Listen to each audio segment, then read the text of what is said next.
In this episode of The Life Apprentice, I got to sit down with Tim Zercher. Tim started a social media company called Easy Social fresh out of college. And at first it was just to pay his bills, but it turned into a lot more. Let's get into it. So, Tim. Yeah. Tell me, how'd you get started in this business? So I think my story is kind of like a lot of business owners' stories, in that I was looking for a job and no one wanted to hire me to do what I wanted to do and actually pay me for it. And so I just kind of started my own. So I was doing my whole, I started my business right out of college, right when I finished my master's degree. And I'd kind of been doing this stuff for a bit, but I was doing that whole job search of, oh crap, what am I going to do? Who's going to hire me? Where am I going to go? Finding nothing that I liked. There's always options, but they're not good. And I said, well, there's this thing I've been doing on the side. If I charge literally double and I had 6 or 8 people doing it, that could be an income just to survive. So the only goal is just survive for the next, 7-8 months. And we had 6 clients in the first month, and 13 clients the second month, and 15 the third, and hired somebody our fourth, and just kept going from there. Okay, so taking me back just a little farther. So what's your what did you go to college for? Yeah, so my degree is a very long one. So it's a master's and bachelor's in business in the science of business administration with a minor in finance, and my emphasis overall is in international marketing. Yeah. Okay. And you can tell I'm a marketer because I have my credentials memorized. The perfect way to present. Yeah. Because marketing is what I find fun. I just happen to be good at numbers, and so they're like, "Well, you got to get an emphasis or you got to get a minor in finance because it's easy for you, and no one has it." It can't hurt either, too. Exactly. So it's like an extra 2 classes because an MBA basically gives you a minor in almost every other business or almost every other category in terms of credits. It's like, sure, I'll take one extra. I think it was actually 1 extra class. So great. Why not? Why not? Might as well. I'll get another thing behind my name. Why not? Exactly. But I have no desire to just make that my business at all. So when you got out of college, were you looking for a job in marketing? Mm-hmm. Yeah, I was. So I was looking for marketing, but the issue I've found is a lot of people call direct sales, cold calling sales, marketing. Not at all. You're telling me you don't want a cold call? No, I don't. I hate that. I hate it. And I had friends that took those kind of jobs, right? Oh. But hated it, and they ended up back here, but like thousands of dollars poorer because they paid rent in Denver, right, while still earning nothing. Yeah. So I hated all of those options. I think my best option at that time was the marketing assistant for a copper company. All they do is copper wires. That's it. Like, I can't imagine much more of a boring industry. Yeah, there are companies that just sell dirt. So, at some point, it could be a little bit more boring. But in terms of marketing, my wires are cheaper than his. It's about all I can say, right? And so I was like, copper. I was like, You got out of college and you were looking for a job. Didn't really find anything, and so you started doing social media marketing for businesses, just on the side, right? Exactly. Just pay a bill. Just to make me survive. What were you charging for that? So back in the day. Yeah, back in the day. And don't hold me to prices now. Right? Yeah, no, definitely. Yeah, not. But when I started out, what I was charging was $300 a month for complete management and regular content, 3 to 7 posts a week on Facebook, Twitter, Instagram, LinkedIn. Okay. A lot for very little. But at the same time, I'm not much of a writer, so they probably got a pretty good deal. Yeah, that's awesome. So in the first month, you said you got 5? 6. Yeah. First month. Okay, so you're paying some bills with 6. Yeah. I got You're not rich, but you're paying some bills. Exactly. I got to survivable pretty quick. Okay, so second month? Second month was, I believe we were exactly 10. And my goal was within 3 months, I have to have 10 because 10 is almost 30,000 a year. Is like, you can survive. You can, especially in Pueblo. It's pretty cheap here. So luckily here, we don't have big payments. We're not Denver prices. Exactly. We're not California prices. We're okay. We can you can survive on 30 grand or something like that. Doable. So I was like, okay, now I can just coast until I figure out exactly what I want to do, where I want to go, all that. But then it just kind of kept coming. Okay. Yeah. And So just so I know, what month Yeah. did you hire your first person? So we started June 1st, 2016, Okay. and we hired our first person. It was my sister, just to proofread things because I'm a horrible writer. I think I might have mentioned that. I believe on August 30th, August 28th, something like that. So about 3 months in, we hired our first person. It was very, very part-time though, just like 3 or 4 hours a week. So she was just proofreading your posts? More or less, yep. For the most part? Yep. And then the next person we hired was like a month after that to do content writing to actually take that off my plate. Did you see yourself doing social media mostly getting out of college? No, not really. Not really. Because how I thought my path was going to go was get out of college with my MBA and my bachelor's, go work at some firm, either running their marketing or in a marketing firm, either one. Marketing firms are not much for actually hiring fresh talent, though. They tend to hire just creatives or just one like skill set, not a marketing manager guy. Yeah. And so the goal was to go there and then just kind of climb the ladder real quick and be marketing manager, which I did my research, generally earns around 120,000. It's okay. And then go up from there, from there to CEO. Cause I also mapped out what the quickest in terms of statistic wise is the fastest way to get to CEO of major businesses, marketing directors. Manager? Through there. Or finance, or VP of finance is the other route that goes straight to CEO generally, but finances are boring. just a little boring. Very. That's one thing I've been learning a lot about recently is financing, and God, it's a little dry. Yeah. A little dry. Very important. Yes. Super, super important. Very, very. Yeah, the minor has helped me. I'm sure. Mm-hmm. Okay, so you started getting clients. You started this business. Started getting clients. Did you have a name for it? Yes.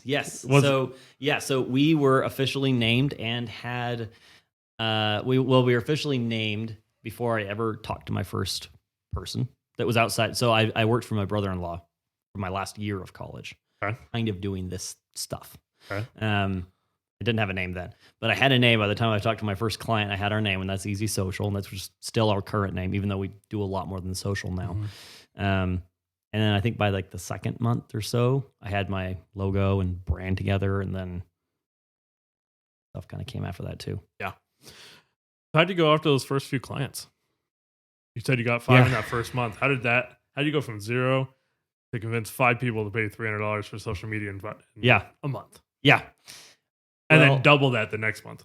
Right. And then the next. And then the next. Yeah. So how do you how did you do that in the first year? Yeah. I've gotten that question a lot of times because it's kind of crazy to expect that many people to trust you that fast with that much. Yeah. Because I mean, it's their whole presence online, right? It is. And for a lot of businesses, most have websites and stuff too, but for a lot, all they have is their social.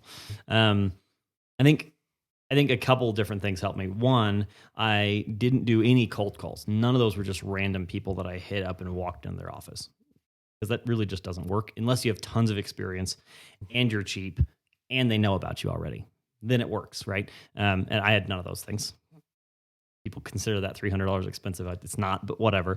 And so what I did is I went to business owners or CEOs of nonprofits that I already had a relationship with because I had spent my whole college career building these networks and people. I mean, when I finished college, I probably had, I don't even know, 1,500 contacts in my phone, and only like maybe 100 were actual college students because, to be honest, they don't have money. They don't matter in terms of progressing. No, the people above you matter, and so that's always what I spent my time on, was learning, networking and getting friendships with business owners and people that were ahead of me in the game of life, so I could pull on their resources and information and advice, which worked really, really well.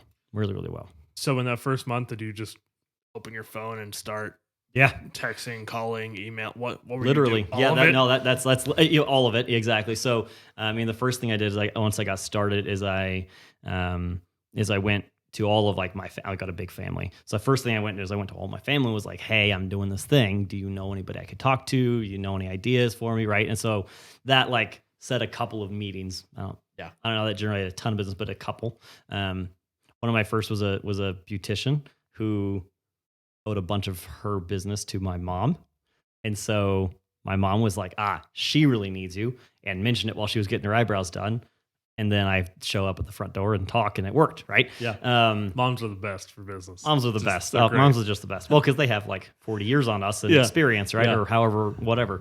At least another, 15, 20 years on us, right?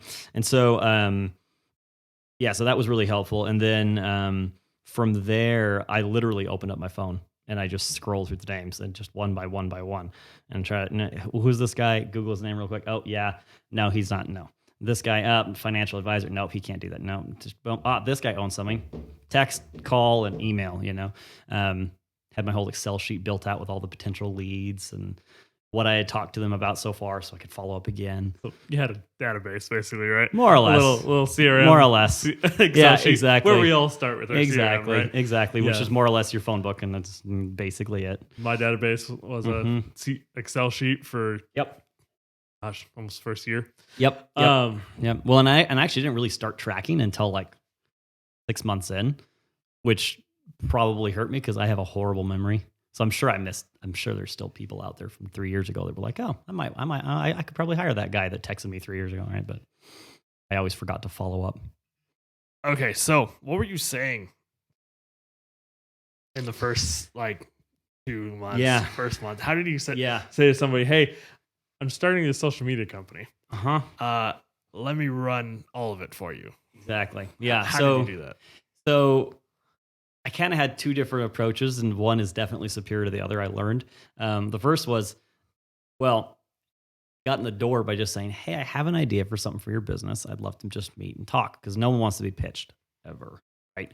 But I have an idea where we might be able to work together. Let's meet. That means anything, and generally the human mind goes to whatever is most exciting, right? So they assume it's going to be whatever, and so they accept the meeting, right? And then the meeting, it was basically, look, I know you have. I always did research before I ever go in front of a client. I know you have a Facebook and an Instagram, and you only have 150 followers on each. Business your size should probably have closer to 700-800. You don't post on it ever. It's probably because you don't have time, right? Do that for you. Super simple. I mean, it was an easy pitch of, look, this matters for your business. I also put together some handouts that had stats on how important social media is to business growth and development and all that stuff. And this is important, but you don't have time for it. You don't want to do it. How much it'd cost if I just did it for you? Most of the time, they knew me already, so it worked out. Yeah. As I got to more people that I've never met me before, so I couldn't just say, well, you know me, you can trust me. Then you have to get a little bit more actual. Yeah. You got to have handouts, and you got to have business cards and all the stuff that makes you think that you're professional. Yeah, that's one of the nice things with starting with your sphere is they know who you are, they trust you, they know you trust you, like you. Yep. And so you can just dive right in. You don't have to prove what your business is right out the gate. Exactly. You can just, they know who you are. It's just, here's my service. Here's what it can do for you. Here's why it matters. Yep. Go. Yeah, and I never understood. There was a guy in town that came to town a while ago. If he's listening to this, haha. But he came to town and he had no networks at all. But he somehow got 3 or 4 businesses. I have no idea how that even happened, to do the stuff I'm doing, social, website, SEO stuff. Did horrible and was out of town by month 3, but whatever. I'm always impressed that anybody can ever even do that. Because until you establish credibility and examples of what you've done and case studies on what you've done and proven ROI, hey, why would you hire these guys? But some people just don't know better. Yeah. Because we're in a newer industry, It's true. Yeah. Some people just say, oh, social media, I have no idea what I'm doing here. Please. Maybe it'll help. What's Facebook? Here's a little bit of money. Take it. Exactly. I didn't know Facebook could get me business, kind of thing. Exactly. Okay. So you're 6 months in. How many clients you got?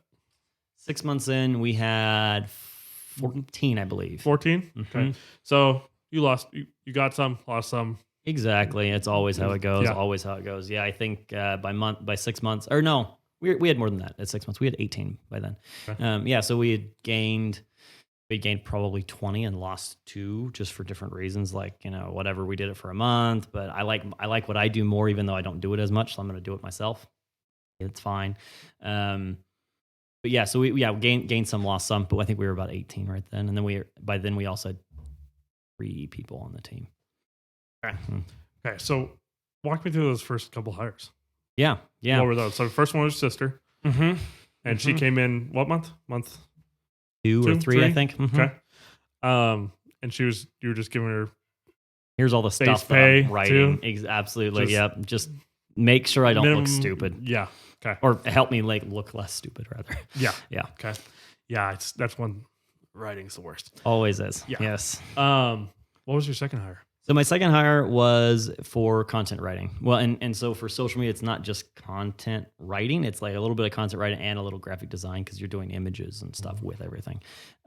So hired her. It was actually really funny. I started the business and what I did is I went to my professors and I said, hey, I need someone that's good at bang, bam, bam. Have anybody? And of course, professors are always like, oh yeah, because I'd know them for just 3 months ago. They're not going to forget who I am. Oh yeah, and they'd give me contact information. I could hit people up and see who wants jobs, right? So yeah, I hired, that was Gretel. She was one of my first people to do graphic design and writing, which was fantastic because she was much better than me. Doesn't take a lot. Most of my business growing is, wow, I suck at that. Here, take it. Wow, I suck at that. Here, take that too. Until I'm just doing like the 4 things I'm good at, and that's where you want to be in a business. Exactly. Yeah, you want to be in your wheelhouse. Exactly. Whatever you're good at. Exactly. Okay, so graphic designer. Were you guys doing much video at that point? No, we weren't doing anything. So just picture and text. Just picture and text, and just Facebook, Twitter, Instagram, LinkedIn. Nothing. We weren't doing website design. We weren't doing SEO. We weren't doing advertising, video. No nothing. Google. None of that stuff. Nothing. Okay. Nope. Okay. So strictly social media. Yep.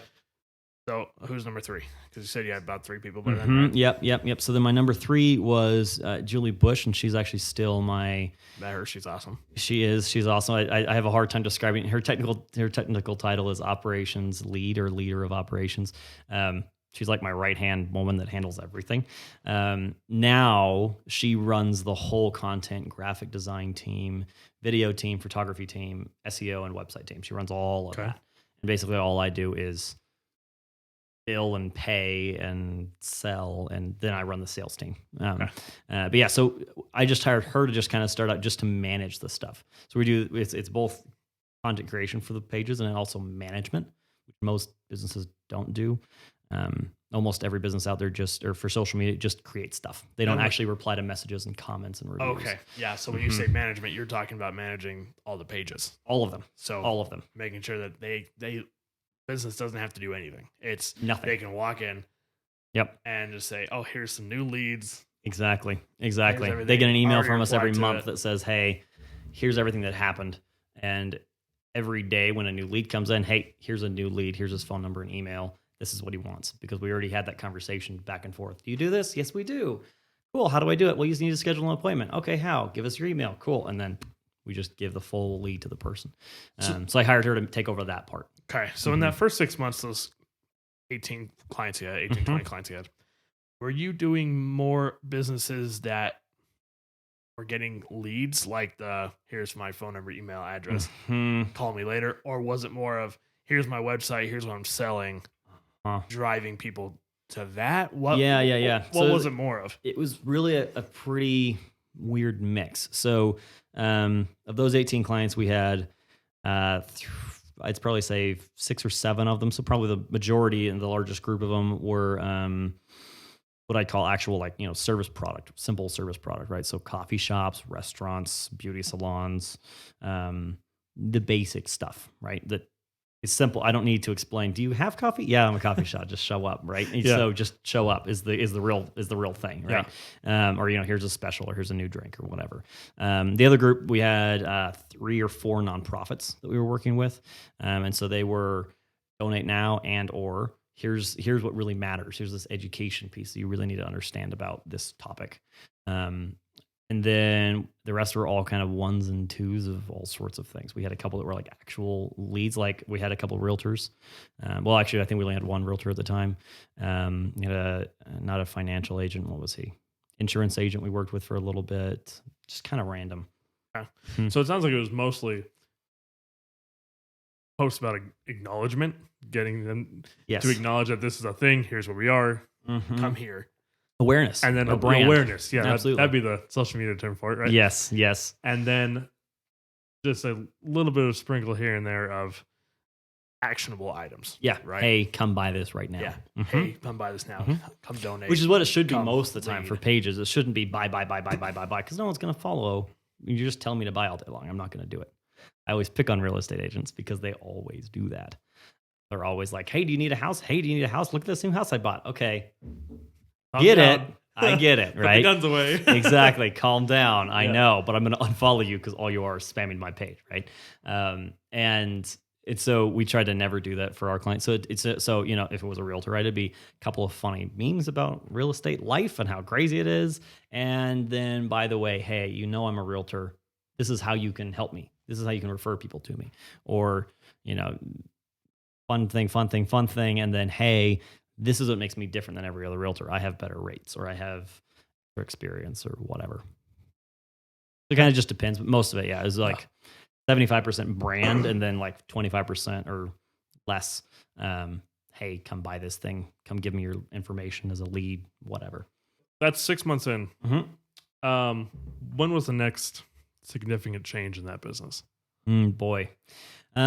So we kind of continued like that, adding on individual content writers and adding little bits of staff here and there, and just kind of growing with just me being all the generating and handling all the client conversations. Because up until this point, you were the lead generator. You were pulling clients. Exactly. You were doing all that. Exactly. You just had people getting rid of the things you hated, which was the writing. And the graphic is all it. Yeah, well, and the management of it. Yeah, replying to messages and comments and stuff. That way I could actually sleep at night, right? Because for our clients, we promise 8 a.m. to 8 p.m. Every single day of the year, Christmas Day, Thanksgiving, doesn't matter. We're managed, right? Great advantage for a client.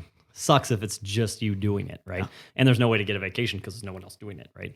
No day off. Once I hired Julie, then she had a couple of weeks off that we would do, and then I would take over for those 2 weeks, and so we could trade back and forth. But or hey, I'm sick. I need you to do it today.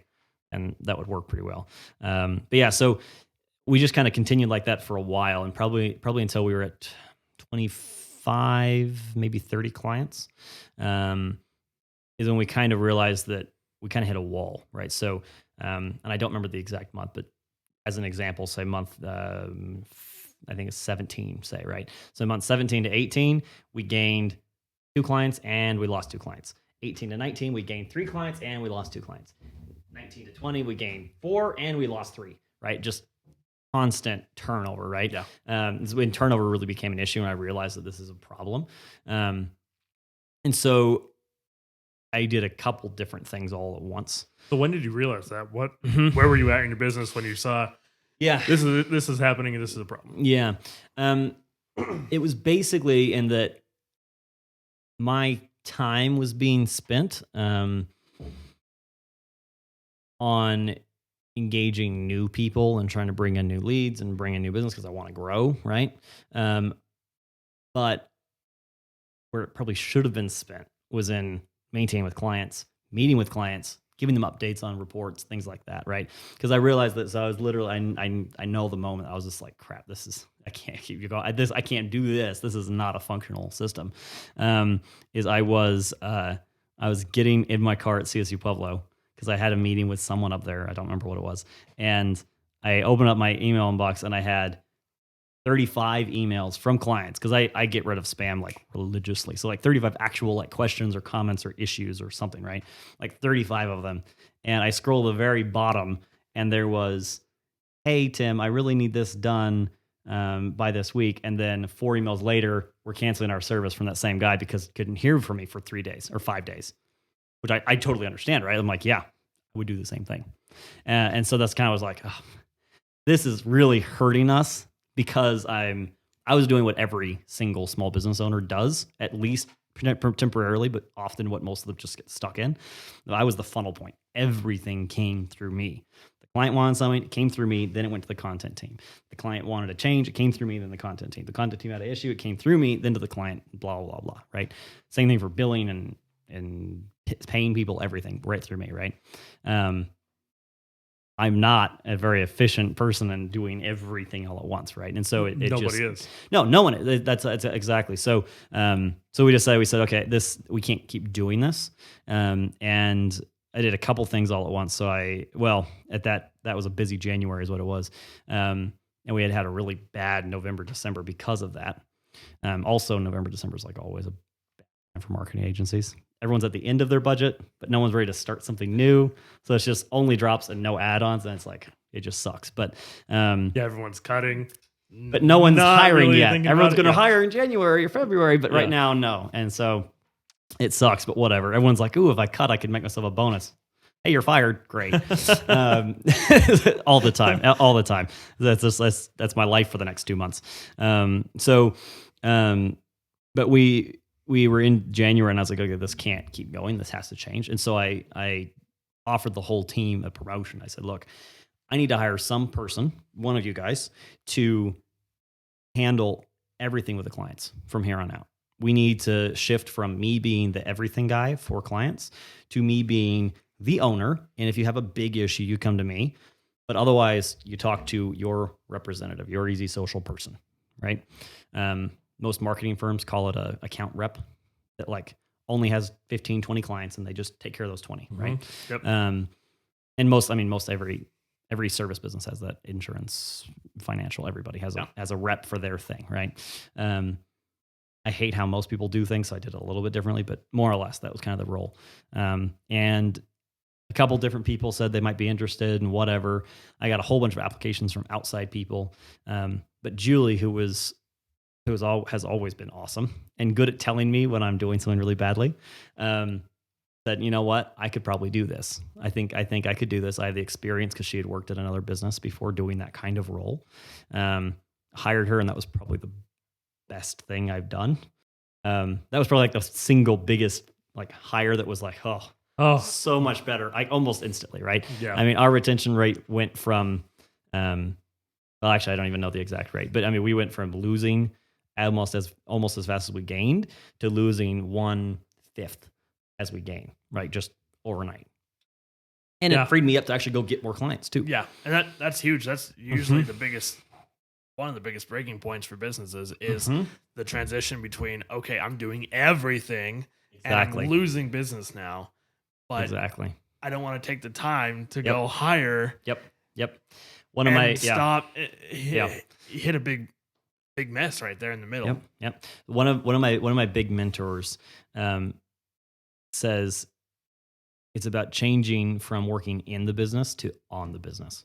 Yeah. And when you've made that change, if you can make it well, most people can't do it. But if they do it, they do it badly. And so it just destroys them because they trust the wrong person or they put too much on the one person. So they crash and dump out or whatever.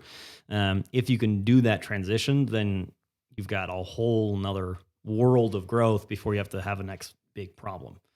So that was super, super helpful. And that was, I think, year 1.5-ish, somewhere around there. And it was, but it was fantastic. Because then we went from 20 clients that we'd just kind of been stagnant at to like 35, 40 in like 4 months. We just grew like crazy. And that was because you could just go lead gen.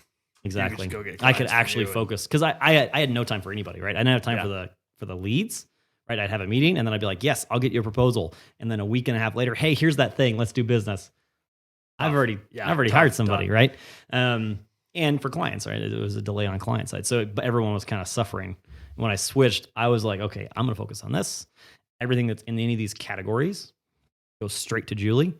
And so the client would just get a response back from me. You know what? Remember how I sent that email to you saying that Julie's your new person? I don't know the answer anymore. Julie, what do you think? And just passing it directly. Yeah. So that was huge. I mean, and to this day, there's only maybe 3 clients that I work with directly one-on-one because they're very big or they're in the middle of a huge campaign. And so they need extra time. So it's both me and Julie on them. But almost everybody goes straight to Julie, or now we just hired a new guy. His name's John Paul. Or they'll go to John Paul directly and I mean, they don't even talk to me. It's great. It's awesome. Yeah. It's awesome. We finished the week and we're like, oh, so we did bam, bam, bam, bam, bam, bam, bam. It's like, oh, great, cool, good job, Awesome. guys. Exactly. Remind me to cut you a bonus sometime. Yeah. So what was your next big step? Well, so probably the next. And this goes to a failure more so than a step. So I would say more of a blunder. But it was the next big phase, but it was a blundered phase. Right. And so it was so I got out of the operations side of the business. We did that pretty quick because Julie already understood a lot of the process. Yeah. So it was pretty fast. Hired a great person.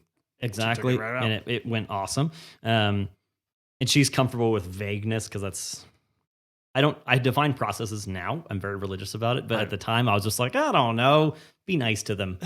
It's not, no, we can give this much money. We can give this much of a discount to current clients. Non-current don't get this, I didn't have any rules or anything established, but we all start out so vague. So vague. And so she suffered through it with me, and she's okay with vague. So she was just like, hey, so I'm thinking this is what we do. Yes, cool. Off we go, right? So I got myself out of the operations side pretty quickly, maybe 4 months, and I was almost 100% out. And then I said, okay, well, the next side is I have to get, sales can't be Timothy. Sales has to be X and X and X and X and X, and maybe Timothy's also still involved, but it's not 100% dependent on me, right? For a lot of reasons, but mostly if you want a business that can grow and scale by itself, you can't be dependent on one person for anything. Yeah.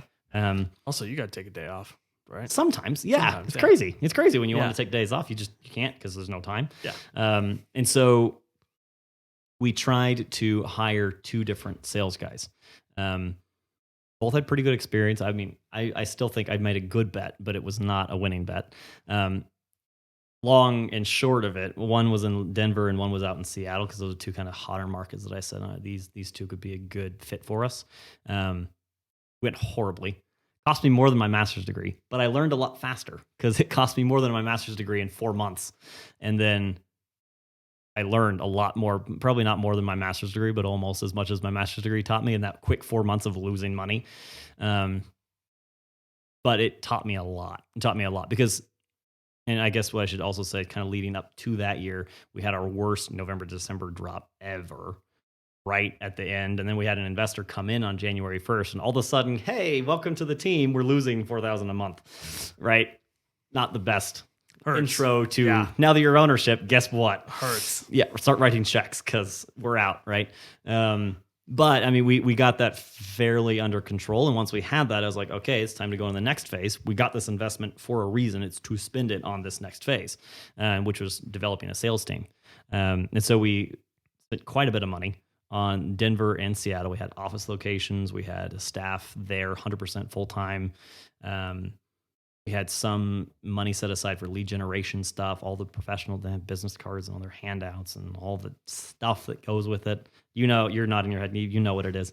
A lot of money is always what it comes out to. Yeah. Always. Big checks. Especially in Denver and Seattle. Those are expensive. They are. Freaking places. I mean, literally, and I won't say how much, but literally the Seattle office, it was at one of those co-working spaces, which is what I want for a sales guy. I don't want him sitting in an actual office. I want him out talking to people, right? Yeah. So it was at a co-working space, and it cost as much as I could have rented like a 3-room office here in Pueblo, right? Because it's freaking Seattle. Just so everyone knows, that co-working space, that is a space with just a lot of different entrepreneurs, business people, all in the same place with cubicles, basically. More or less. Yeah. So yeah, they have a couple different levels generally. So they have like what they call open chair, which means literally you can be here. So you have to have a card, but you don't have an assigned office space. You don't have anything. It's just kind of wherever you want.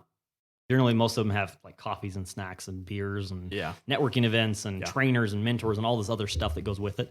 But the actual office space is just more or less often a big room with tables and stuff set around. And then they also have ones that are dedicated office.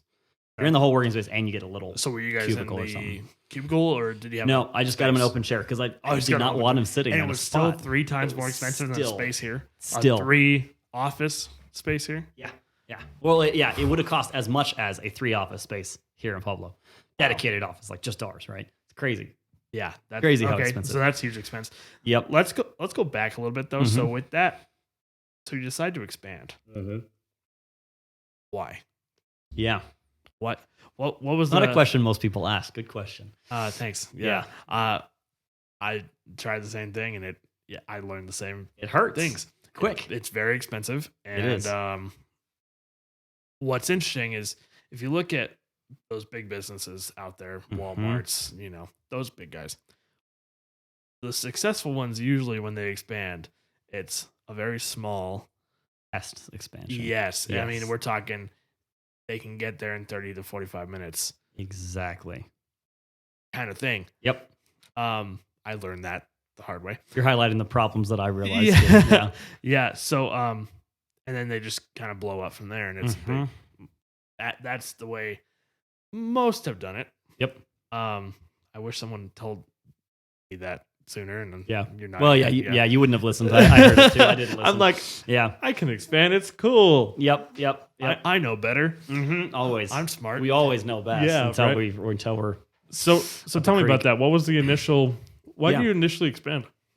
So, and were they both at the same time? Yeah. So both of those were at the same time. Maybe a good idea, maybe not. That wasn't the problem, I don't think, because I had plenty of time to dedicate to them, so it's not like they were getting shortchanged on time or money. Yeah, because that can be another big problem. It can be. Hey, you expand too fast, and no one gets attention. Yeah, exactly. And so I don't think that was the issue, but we expanded at the same time for a couple of reasons, because it allowed us to double up on things. So when you order 100 business cards or 400 business, it's cheaper, right? Yeah. So there were some efficiencies, but the other piece was speed. I mean, so our big zoom way out. My big picture goal is to be fully retired by 30. Not actually retired, because what I would do with I would probably kill myself. I can't not do things, right? It's impossible. The ability to retire. Yeah, exactly. With the ability to retire, with enough money and cash assets set aside that I could retire if I want to, right? Well on my way there, but that's the goal, right? And so to get to there, Easy Social has to be both fully operational by itself, so that I can only work, a day a week or whatever, and or either one, fully sellable. Those are kind of both the options. If I get it fully managed and it's just running, cool. I just collect checks as the owner, right? It's a great place to be. Very few people get there, but when you're there, it's great. And I know several people have gotten there, and it's awesome, right? Or selling it out. 100%, exactly. And there's a lot of marketing company buying. I mean, it's crazy right now. Yeah, and then either golf for the rest of your life, or go start another business, which is what I would do. Yeah, that's what I would do. I think most business owners would. Yep. I'd say, great, there's my nest egg. That's my retirement fund, and here's my little chunk of play cash. Let's go make something else, right? I'm a maker. I don't hang out. I go do stuff. And so, I'd probably take like a week off, and then I'd lose my mind. So that was kind of the goal. And so to do that, Easy Social has to be at a certain point. They have to be at a certain level of financial value. And therefore I have to expand in order to reach my goals. Does that make sense? I am a very much so future thinker. This is a year and a half ago, 2 years ago that I decided this, but that plan was 5 years ahead. Now I'm like 3 years out from that, and that's still the goal. Start with the big one, and then I work backwards, right? Yeah. And so we had to expand in order to get to that point where I could afford to hire a full-time CEO of the company and still have enough as profits if I just want to sit back and collect profits, or where it's fully functional so you can turn around and sell it. Either one has to be at a certain point, because most CEOs are not just going to say whatever's left over is yours, right? That's what I can do, but that's not what most CEOs are willing to take, or most managers of any type really are willing to take. And so that's kind of the motivation for expansion all the time. I'm also a very big proponent of, if you're not growing, you're shrinking. There are a lot of people, especially in my industry, that have very successful, very small businesses. I can name 4 or 5 off the top of my head that I know personally that run really great small marketing firms, where it's them and they have a couple of contractors that will do the graphic or the video or the whatever that they need, and they work for literally 2 or 3 clients. And those clients pay them good. That's all they need. It's enough for them. Exactly. Yeah. And if that's what you want, then cool. go that way, But right? that's not really something you can sell. Because you can't sell yourself. That's all the value is, right? Mhm. And so, there's that. There's no retirement plan besides just doing the typical retirement of just stockpiling away money until you can retire, which is a slow game for me. I'm hyper and I can't wait 20 years. Thank you very much for anything. Yeah. I'm sure you get the. Yeah, I'm right there with you. Yep. So there's lots of companies that do that and they're fine with it. And I was making a healthy little check every month back 1.5 years ago when I decided next level expansion, time to come. But it's not enough. There's no such thing as enough. Because if you're not growing, you're dying. And so we're going to keep growing, period. Yeah. That makes sense? Yep. Totally makes sense. Mm-hmm. Okay, so you decided to expand because that was just the next step in your mind. Yep. That was the next. Because Pueblo's a small town. For those that don't know, Pueblo is 120,000, 150. 160 if you count the county. Oh wow. Okay. Mm-hmm. Pueblo County, 160,000 people now. Mm-hmm. Feels smaller sometimes. It feels much smaller sometimes. Smaller yes. sometimes. Yes. I've been to smaller towns that feel bigger. Yeah. Many. And so did you decide to go to Denver and Seattle just because of how big they were and how techy of cities they are? Yep, exactly. That was the reason to go to both those? Well, there's a couple reasons. One, they're much more tech savvy, so they'd understand what we're doing. Was the thought process. This is not how it worked out, but the thought process is. Yeah, that's not how this actually happened. This is, no, this is just what you were thinking. Exactly, but fast forward in Timothy's mind, this is how it was. They'll understand our service, so I won't have to just explain the first hour of what I'm even going to do for you before I then say, pay me for it, right? Which is what you have to do in smaller towns generally, at least right now with my industry, right? So A, there was that.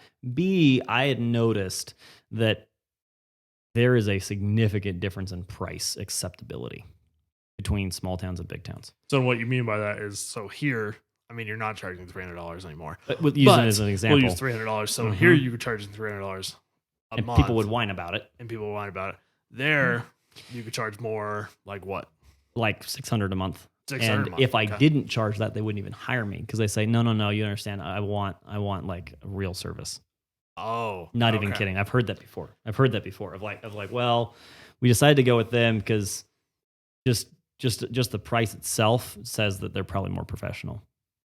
Wow, interesting, yeah, right? That is very interesting. So we have to. We always price differently for each client because every client has totally different needs, right? A realtor. You as a realtor is going to have totally different needs than the realtor who's like 60 and just wants to kind of keep everything going so she can sell the team, right? Yeah. Very different needs. Same industry, same town, different needs, right? And so there's clients up in Denver that we charge less than we charge here in Pueblo. But on average, the big majority, Denver, Seattle, Chicago, New York, expect to pay a lot more for a professional because everything costs more. Okay. It just makes sense, right? Yeah. My bagel costs $5. How on earth do you expect me to pay you $300 and even survive, right? Yeah. Much less, in Pueblo, it's like $1, and so there's a difference. Yeah. Yeah. So it was, you could charge more. The city was generally more accepting of what you were doing, and it was a quicker, easier sell. Mm-hmm. Exactly. What else? I think it would make me feel good to know that I have a Denver office that performs well and a Seattle office. A little bit of ego. Yeah. There's always that. Dealt with that. It's always part of it, even if you don't want it to be. But also having those far-flung locations, I expect it to be beneficial because I'm not restricted to a geographic area anymore. Because in the Pueblo area, I say I'm from Pueblo and I'm in Springs, they're like, right? Because there's all sorts of these weird little local things, right? You have to navigate and move around. And if you do business in this town, you have to have a chamber membership and over here and whatever. But if you're in like 4 different towns, who cares, right? And depending on who you talk to, I can say, yeah, I'm out of Seattle or Denver or Pueblo, depending on how you want to adjust the audience. There's a lot of benefits to it. Also, if we get someone randomly call us up from one of our email ads in anywhere in Washington, our Seattle guy can go meet in person with them, which has way more power than a call, right? Were you starting to get leads and calls from those places? Not from Seattle, from Denver, absolutely. For those that don't know, Denver is an hour and a half. Yeah, hour and a half, 2 hour hours. and a half, 2 hours away from where 5 we're hours at. with traffic. But Yeah. Yeah. And right now it's rough. Yeah. Washington, though, that's a 3-hour flight. Yeah, I was about to say, I don't even know how long it would take to drive. I think it's 22 hours. Yeah, mini. It's a lot. At least Yeah. 20. And at least 20. That's straight with stops and Uh-huh. food. And it's Exactly. probably 30. Yeah, That's a lot. That's a far expansion. So it is. did you decide that it was those two locations and then hire somebody? Yeah, a little bit. How'd that work? Yeah, so the Denver location was the one that was like, it has to be in Denver, right? Because though we're still in Colorado, it's pretty close, but it's a huge market in comparison to a really small market down here in the south. Big place. It's spread out. Huge, yeah. I mean, I could do business in Denver forever, and you could be a billionaire in Denver just doing my one service. Yeah, it's crazy how big, right? Versus in Pueblo, if every single company signed up, I'd still only be a low millionaire, right? Well, not maybe. You'd be up there somewhere. I'd be up there somewhere, but you get the point, right? Like you gotta have 100% market penetration to do really, really well in small markets. Whereas 5% of that market, I'm rich. And so I knew Denver for sure. The other like location, I was kind of like feeling out. I wasn't really sure where it should be, whatever. And so what I did is I just hit out a very broad application that one said Denver specific, and I blasted that out to my Denver people, my Denver connections. And the other one was just very broad. We're looking for someone that wants to set up almost like a franchise because they get a percentage of every single sale that comes in the door and a percentage of everything that comes from that sale forever. Right. And we got all sorts of people apply. Whenever you do applications, there's like 60 applications and like 10 that are like reasonably able, and then there's like 2 that are good, right? So I don't even know how many applications we got for a bunch. Sales guys always think they can do anything, whether they actually can or not, you know. Yeah. And so a ton of applications, and then narrowed it down. And then the Seattle location we picked because that's where the really talented guy is. We narrowed it down to 2 people. One of them was in Denver, and I was like, perfect fit. The other one's in Seattle, and I was like, it's more or less kind of the same as the Denver market. It's the same size city, same kind of techie, but not like Silicon Valley techie. So there's not thousands of us on every doorstep anyway, right? So it's reasonable. And so that's kind of why we decided those 2 locations. Okay. So it was the locations were decided partly because you liked where they were, and partly because you found talent. The actual talent there. Yeah. Well, talent is the most important to anything. Yeah. Was the talent the main driver for the location, or was it? Yeah, that was the main. I would say so. Yeah, at least for Seattle. At least for the Seattle, the talent was the main driver. Okay. So you did it. How'd that go? Not great. What happened? Tell me about it. So we spent a lot of time training. We spent a lot of time developing the office, the brand, and that location. I want to say time. It's both money and time. These were sales staff that you had in both, and that was in both locations. Just sales staff. Yeah, because all of our operations is everywhere. I mean, if it's all online, it doesn't really matter. I mean, video and photography teams matter, but that's about it. And we established both in Denver and in Seattle a network of video and photography teams we could work with. Yeah, and you don't have that hired in-house. We just work with contractors. Yeah. Because we actually find we get better in that specific category. It's actually better because I can say this photographer is really good at nature shots. That's for your nature brand stuff outside, getting just the right sun angle, whatever. This guy's really good at product shots. He's got a really good studio and whatever. He doesn't know how to the time of the day and manipulating animals and getting everything. That's not what he does, but he's really good at product or whatever.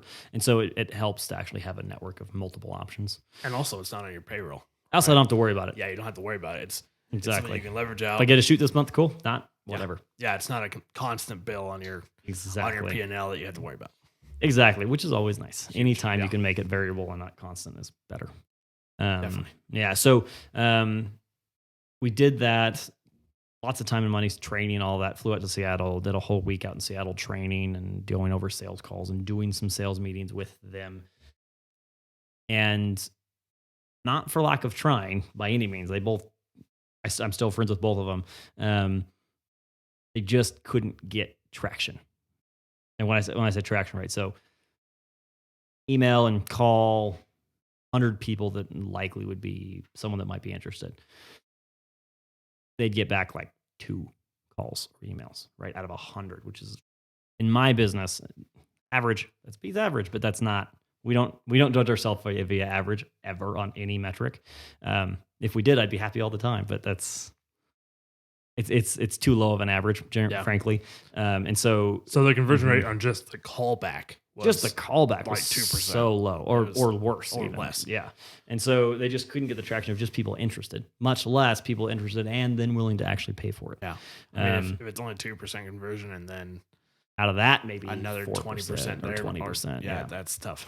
Exactly, it sucked, and so we got a couple of clients from both locations, but it's like, well, you cost me X every month, but you only bring in 1/3 or 1/5 of that. It just doesn't make sense long term. Yeah. And so eventually we just decided we got to cut losses. This is not making us money. And this was 4 months. One 5 months? was the Denver location. We dropped faster because it had 0 traction.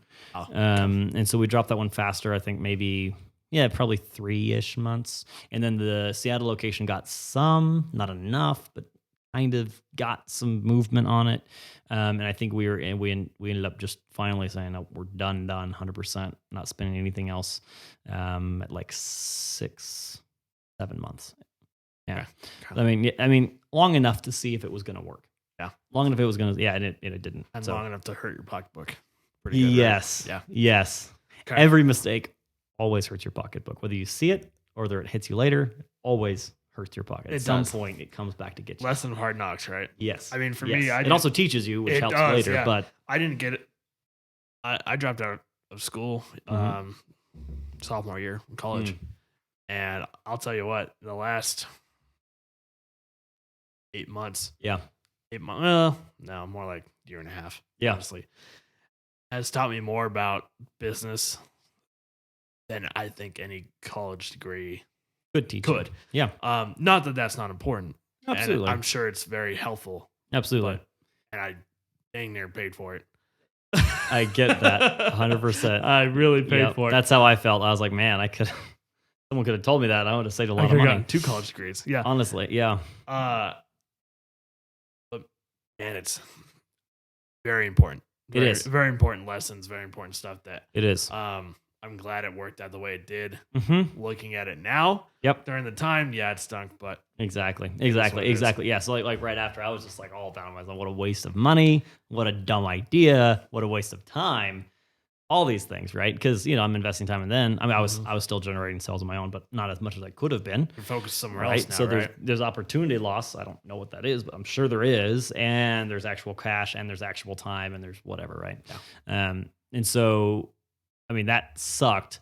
But I think the really important piece out of that was I have many mentors. I have like 5 or 6 of really successful business owners that I talk to all the time.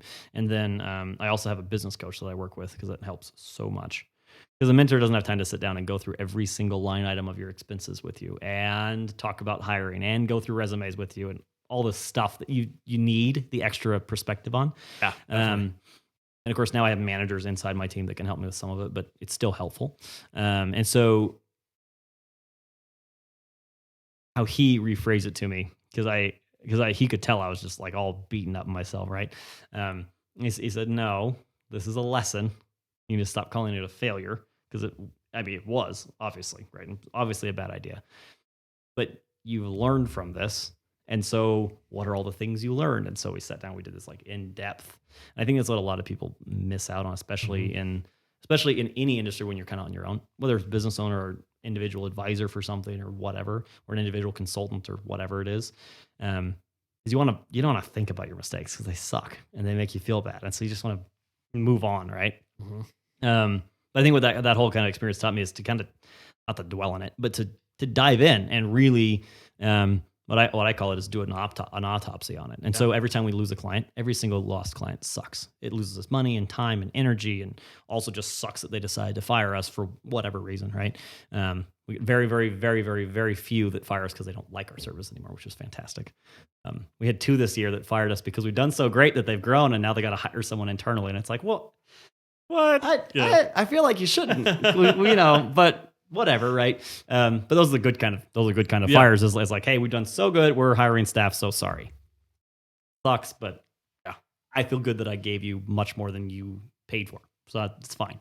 But every time we lose a client, we do an in-depth autopsy on them, and we say, okay, what did we do wrong at every single stage? What could we have done instead that maybe could have headed them off before they got so frustrated that they quit, or before they hired someone inside, or whatever? What are some warning signs we could have been watching for? And then we take that and, okay, now we're applying that to our processes, change everything in our processes for the content team and the management team and the sales team. We all know this is going to happen, but we didn't tell this client this is going to happen. And so they weren't ready for it. So you need to make sure you educate on this point ahead of time. Okay. And then management, you need to be watching for this, whatever. And so we did that. We did that with the sales process too. Does that look like a worksheet, or is that just something that you do on your own in your head, notebook? Is it something you sit down with Julie? Someone else to do? It kind of depends. It depends on a couple factors. If for instance, we did so great, we just hired somebody. Not much I could do about that. It's great. That's awesome, yeah. But there's really not much I can do to head that off, right? Versus we're leaving because of, and generally clients will straight up tell us, and if we don't, we probe when they leave, right? It's why, what did we do wrong? When did we do it wrong? I want to know, right? And they'll highlight 2 or 3 points that they see, and it's like, okay, dive into it. Why did they think that? We know, and generally it's something that they've received that's not actually the case, right? Yeah. And not enough posts went out. Well, no, your marketing person disapproved 50% of all the posts. So that's why we only delivered half of what you paid us for, right? Or, well, no, it wasn't late. The video you gave us didn't work. So then it got delayed. But we go through every single one of them. And sometimes we do it with the client and be like, okay, so this is what happened here. And not even as a, oh, I wish we can get you back. Let me explain all the issues. Generally, that's a waste of time. As a, look, we want you to understand that we did our best. And so let me show you how. So even if we're not going to work together anymore, you know that we're not bad. You know that we did our best for you. Keeping your reputation. And maintaining the relationship too. Yeah. Yeah. And that's really the most important part, right? Oh, by far. Yeah, by far. And so we do that with every client when we see obvious mistakes. We really deep dive into it.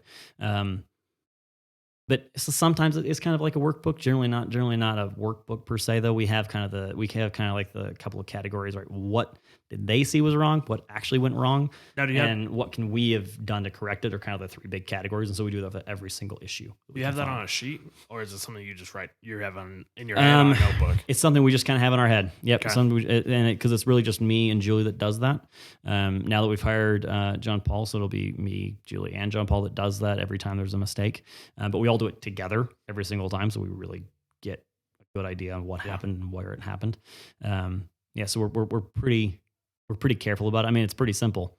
It's really the 3 things. What did they see? What did we see? And how can we make sure it never happens again with them or with another client? Yeah.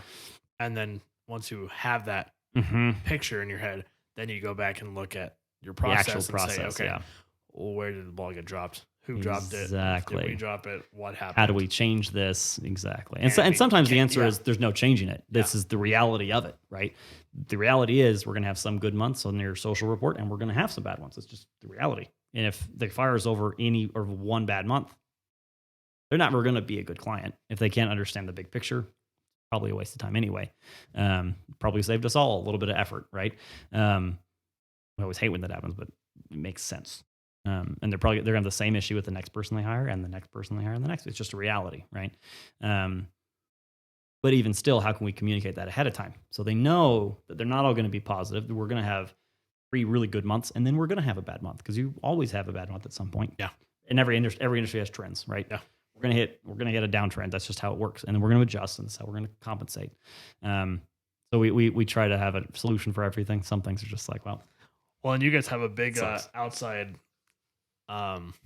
influence of Facebook regulation and Instagram and Google and what are they doing? Because I know just in real estate, Facebook has done a lot of things that have changed the way people are marketing on social media. Oh yeah, they'll change one little tiny thing and it just throws everything we've done out the window. You go from getting 1,000 impressions for like $2 to 100. Yeah. 100. Yeah.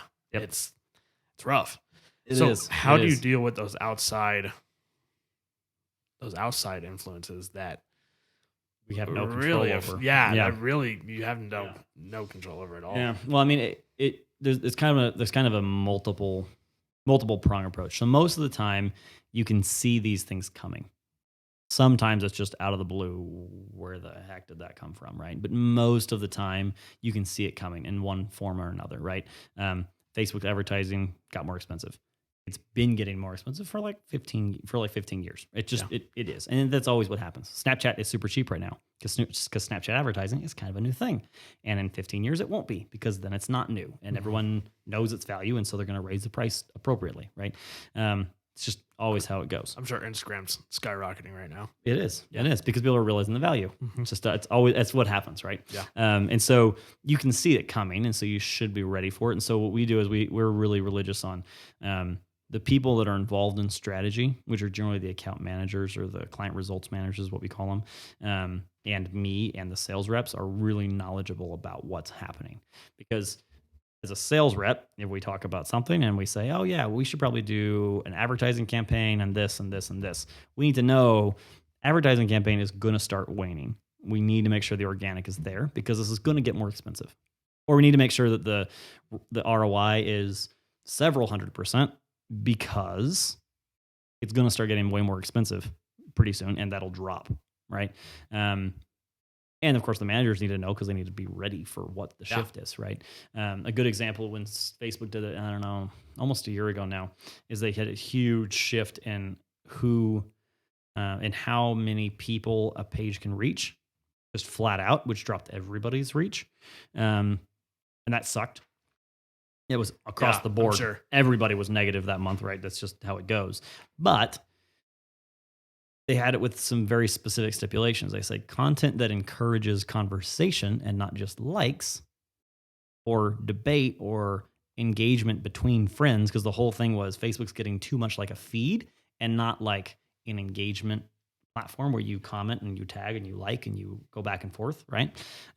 Those posts now perform better than they used to, right? Whereas it used to be much more so like and just impression focused. Now it's much more comment and share and message back and forth focused, right? And so if you shift your content to just be, look at this cute thing, to tag someone that relates to this, you're going to have an increase. Does that make sense? Yeah. And it's still that way, right? It is. It's still fully engagement. It's right that now way it for is. all video for, and that's why they're pushing live videos. It is because it's engagement. Yeah, exactly. It's automatic engagement. Exactly. It's not content. It's real, as they would say. Yeah. So things shift, but So it's one just basics, it's being on top of it. It is. It's just knowing what's coming, Being and on top that of one no one saw coming. It just happened all of a sudden, right? It was kind of, I think, to distract everyone from the whole election that happened. Yeah, and it was like, oh, look, we changed it. Look, it's going to be more friends and not less pages, but that did not fix the problem. They were hoping it would cause such a stir that it would overshadow other problems. It did not. But that was right around Facebook's whole privacy lawsuit too, wasn't it? It was. They released that 3 months before all that came out, so they knew it was coming. And so they're trying to throw, look how much Facebook's changing in everyone's face, or negative stuff happens to try to overpower it. It didn't work, but I get what they were doing. Yeah, I get the strategy. Didn't work, but I get the strategy. Yeah. Thank you guys so much for checking out this episode of The Life Apprentice. If you like this episode, you can go find an extended version on our podcast. Just go search The Life Apprentice on whatever podcast platform you listen on. And don't forget to subscribe. Also, you can go follow us on Facebook and Instagram at The Life Apprentice. I'll see you on the next episode.